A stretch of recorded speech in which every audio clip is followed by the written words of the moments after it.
Today I'm going to show you a drama, romance, sci-fi film called Orbiter 9. Spoilers ahead.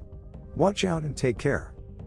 Helena is on a spaceship, the Orbiter 9, on her way to Celeste, humanity's new home. She initially started the journey as a baby with her parents, but somewhere along the way, a malfunction occurs with the oxygen system.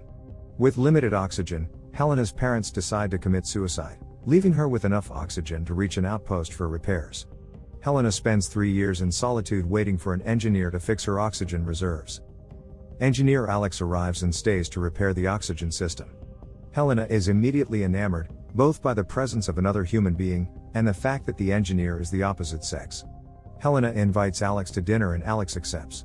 Helena is starved of human interaction, having only her parents to interact with her whole life and being alone for the past 3 years. The following day, Álex finishes repairing the ship's oxygen system and prepares to return to his outpost. That night, Helena sneaks into his quarters and lays on top of him. Helena tells Álex that she'll be spending the next 20 years alone in the spaceship, and this night may be her only chance to be with another human being. Helena leans in for a kiss and the pair have sex. The following morning, Álex heads out, being cold and indifferent towards Helena. Álex suits up and opens the airlock, stepping out of the spaceship into what appears to be a concrete underground hallway. He makes his way up and exits to a wooded area, clearly still on Earth. He loads his equipment to a truck and drives through a secluded wooded area that appears to be a facility housing more bunkers similar to Helena's.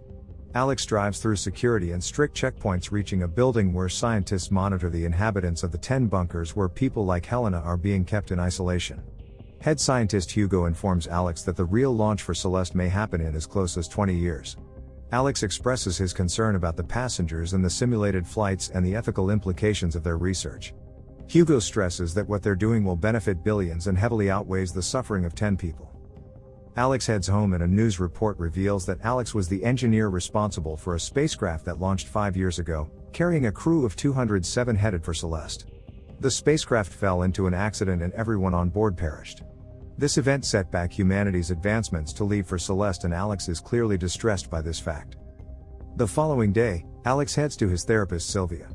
Overcome by guilt, Álex reveals the details of the project to her. At home, Álex stares at pictures and a recording of Helena and seems he can't get her out of his thoughts. He monitors Helena live via the camera feed in her spaceship and finally decides to get her out. The next morning, Álex heads to Helena's bunker. Inside Orbiter 9, Helena panics when a warning blares informing her that a spacecraft has docked with her. The airlock opens and she sees it's Álex in regular clothes. Helena is in disbelief as Álex tells her the truth.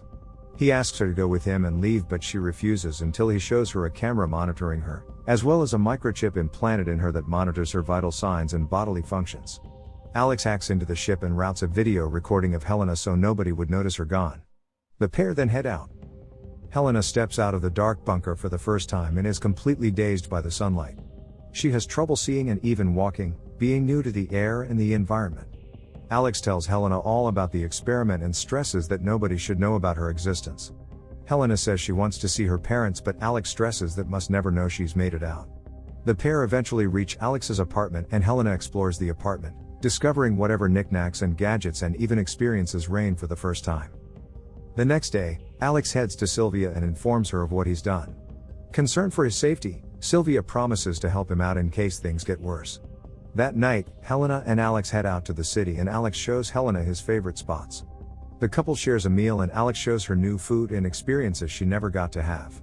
They even head to a massive aquarium and Álex explains that soon all the fish will have to live in aquariums as the oceans could become too toxic.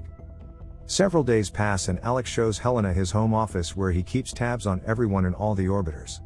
Helena questions how he could bring himself to be involved in a cruel experiment and Álex answers that they are doing this for the right reasons, saying the insight they gain in the experiment would be invaluable when the real Earth to Celeste flights take place. Álex and Helena spend more time outside, even meeting Alex's friends at a club. They discuss the implications of Celeste and what it would mean for the future of humanity. Alex's friend, Dr. Xiao, expresses his concern that humanity is so quick to give up on Earth and yet is willing to send civilians on a decades-long journey to an unknown planet. The following day, Helena notices bruises forming on her back. He takes her to Xiao and he tells him that her skin is too delicate and sensitive, as if she hasn't been exposed to sunlight in such a long time. Xiao suspects that Helena must have something to do with Alex's secretive job.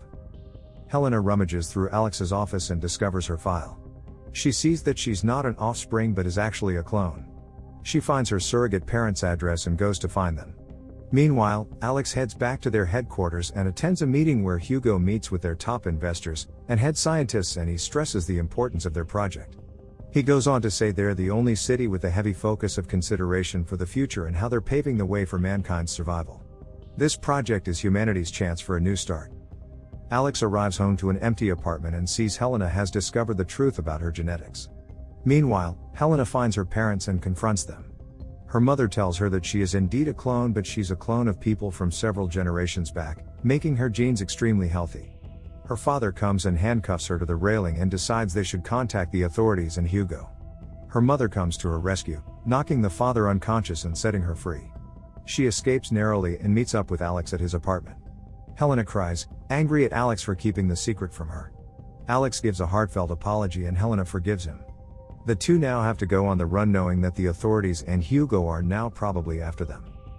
Hugo receives word of Helena's escape and meets with their benefactor, Catherine. Catherine is less than pleased to learn that one of the 10 valuable subjects must now be considered a failure and advises him to eliminate the escaped subject. The following day, Álex and Helena meet with Sylvia and they explain the situation to her. She's more than willing to help, but before they could talk further, Sylvia hears a noise coming from outside her office. She goes to check and is surprised to see Hugo along with armed men checking each room of the building. Sylvia denies knowledge of Álex, saying she's never seen him. Hugo is suspicious and they take her to one of the therapy booths, not knowing Álex and Helena are just on the other side of the glass panel. Hugo and one of his men maltreat Sylvia and they notice movement from behind the glass panel. One of the men shoots Sylvia and Álex starts cursing and shouting at them. The men then give chase and Álex and Helena make their way through the building, zigzagging through rooftops, avoiding gunfire. The pair eventually get cornered on a rooftop and have to jump across to the adjacent building. Álex jumps first, but Helena gets left behind and Hugo catches up to her. They bring her back to the facility and keep her under guard. Now in hiding, Álex sneaks his way to meeting back with Xiao. Xiao is immediately concerned about Alex's safety and informs him that he too has been harassed by Hugo's goons. He also tells Álex that the biopsy of Helena's skin has found that she's too sensitive to live on the planet in its current state and she has to go back into the orbiter to ensure her survival. Back at the facility, Helena begs to be placed back into the Orbiter 9 so long as they leave Álex alone. Hugo denies her and meets with Catherine, who tells Hugo to kill Helena as it's costing them too much to run the orbiters. Personnel prepares to kill off Helena, but Álex arrives, forcing his way in through security and offering Hugo a deal. He's willing to enter back into Orbiter 9 and continue the study with Helena. Their leverage, he reveals, is the fact that Helena is pregnant with their child. He says this is what Hugo wanted all along, so they can study the long-term effects of natural birth and actually raising a child inside Orbiter. Hugo agrees and the couple head back into Orbiter. Several years pass and an aged Hugo waits outside Orbiter 9. A young teenage girl steps out of the bunker, welcomed by personnel of the project. She looks around and smiles, hearing the roar of rockets launching for Celeste.